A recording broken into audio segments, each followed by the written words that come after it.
Hello बच्चों, let's read the question.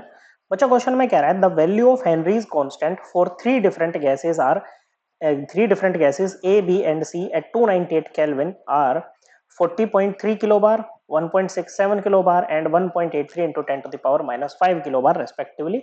तो बच्चों हेनरी कांस्टेंट दे रखा है बच्चों। ये ए के लिए आपको कितना दे रखा है बच्चों? ये ए के लिए दे रखा है 40.3 किलो बार। बी के लिए आपको हेनरी कांस्टेंट कितना दे रखा है बच्चों? ये आपको दे रखा है 1.67 किलो बार।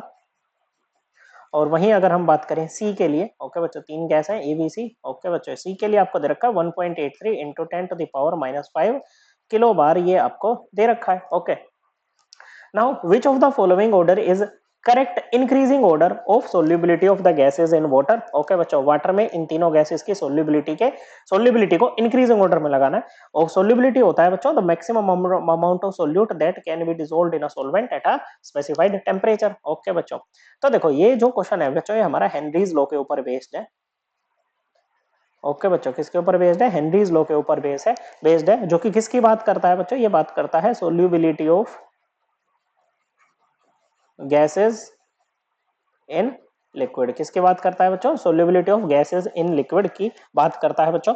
ये कहता है बच्चों the solubility of a gas in a liquid is directly proportional to partial pressure of the gas present above the surface of liquid और सॉल्यूशन।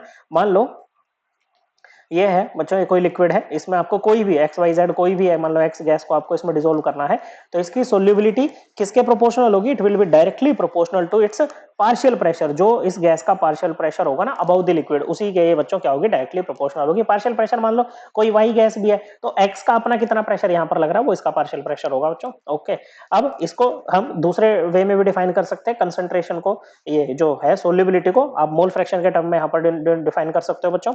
और उसमें हम कहते हैं बच्चों the mole fraction of a gas in the solution is directly proportional to the partial pressure of the gas over the solution. Okay बच्चों, मतलब जो पार्शियल प्रेशर होगा और जो मोल फ्रैक्शन होंगे ये डायरेक्टली प्रोपोर्शनल होंगे बच्चों।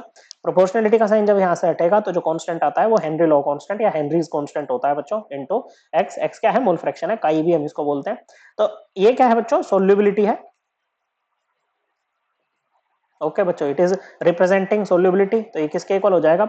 Pressure, partial pressure over Henry's law constant. Okay बच्चों, तो यहां से हमें क्या पता लग रहा है बच्चों? At a given pressure, okay बच्चों, at a given pressure higher the value of K H lower will be the solubility. बच्चों हम देख रहे हैं इनवर्स का रिलेशन है बच्चों। ओके, तो इन तीनों में से जिसका जिसका के एच सबसे ज्यादा है ना बच्चों, उसकी सोल्यूबिलिटी क्या होगी? सबसे कम होगी। तो वो ए गैस है जिसका के एच सबसे ज्यादा है बच्चों, तो इसकी सोल्यूबिलिटी सबसे कम। ओके, उसके बाद बी आ जाएगी बच्चों, और सबसे ज्यादा जो सोल्यूबिलिटी होगी वो किसकी होगी बच्चों? सी गैस की होगी। मतलब हमारा इंक्रीजिंग ऑर्डर बन जाएगा A B C. Correct answer option B. I hope आपको ये एकदम क्लियर हो गया होगा। थैंक यू बच्चों।